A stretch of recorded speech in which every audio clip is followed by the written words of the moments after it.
Good evening, teachers, students, and parents. To all students and coaches, I hope you've had a great year within your respective sports and achieved all your goals. This year, I've had the absolute privilege of coaching the under-18 basketball team. Working closely with all of you has really given me a great experience. To be honest, as much as I nag you, I wouldn't have entered any other team.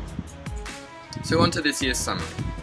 At the start of the year, we were not sure how it was going to all work out, as last year we lost 4 out of our starting 5. However, me and Coach Roos went into the season with a positive attitude. After the trials, we felt like it was going to be a very promising season for the boys.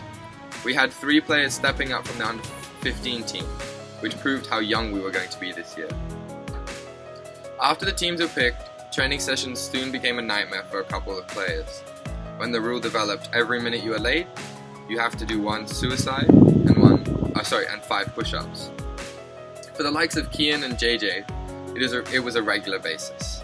I believe the record was 15 suicides and 75 push-ups. For the one and only JJ.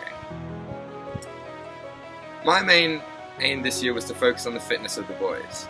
Running the boys flat out and increasing their fitness was a good boost for them going into the season. A great highlight for me from this was when asking Jody, "Why are you so far behind?" and him replying, "My shoes are too heavy."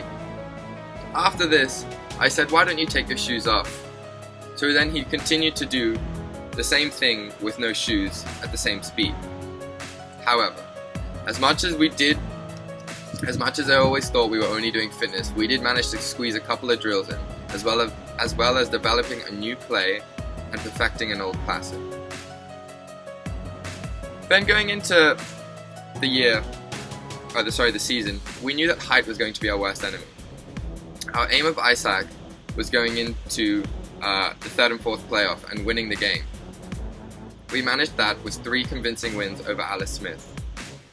Against ISKL and MKIS, we struggled, and this led to us learning from our mistakes and putting them into practice in preparation for the big tournament at the end of the year, which was CSAC. As CSAC came about, we were ready to go. Our first opponent was RIS. This was what we called one of our winnable games.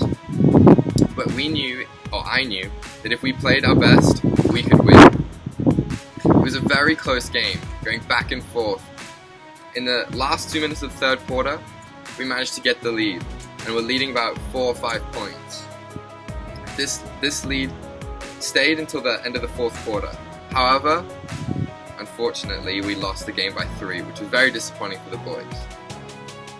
However, we all put our best in, and we knew that the next time we faced them, we would beat them. The next 2 games were CDNIS and BPS. Knowing that they were going to be tough games, we tried our hardest, however we didn't manage to get the result. A highlight for me, or the whole team, against CDNIS was our starting guard Kian Goon scoring 28 points in the game, almost beating my record of 32. Anyway, that night, the boys demolished some Tony Romers, and then went to sleep knowing that they had a tough day ahead against NIST, UWC, and our fellow rivals MKIS. We lost all the games. However, against Dover, we put up a good fight, and held them until the end of the 2nd quarter. Having to use their whole starting 5 until the 2nd quarter was a very good achievement for the boys. So we went home feeling slightly disappointed, but we knew that we did our best. And our best wasn't good enough, but next year will. We had an almost champion within our team for the free throw competition. Eric Flower Power Lee almost would have tied for the lead in the competition. However, decided to throw the ball underarm and facing the wrong way to throw the game for some reason. Anyway, again for dinner JJ that night, demolishing 5 lava cakes as well as a full plate of ribs. The boys then went to have a massage at the hotel in preparation for the next day. This was our final against RIS. This is where the boys had to prove themselves. This is the time that they needed to tell CSAC that they belonged in the 1st division. They came out strong as always, with the boys playing their hearts out. We continued pushing the game, and it was a very tight first half. We continued to push and fight against the team. The boys played so well with everyone putting in their respective roles and playing with such a swagger that the other team couldn't keep up with us. The highlight for me was when Yan Chan did an ankle breaker in the fourth quarter. For those of you who don't know what an ankle breaker is, it is when a player crosses over or changes direction very quickly, getting another player so badly off balance that they fall over on the ground. So after Yan Chan did his crossover around the back, stepped back and drained a three, the boys were so confident from that moment on that they knew they were going to win, and there was no looking back.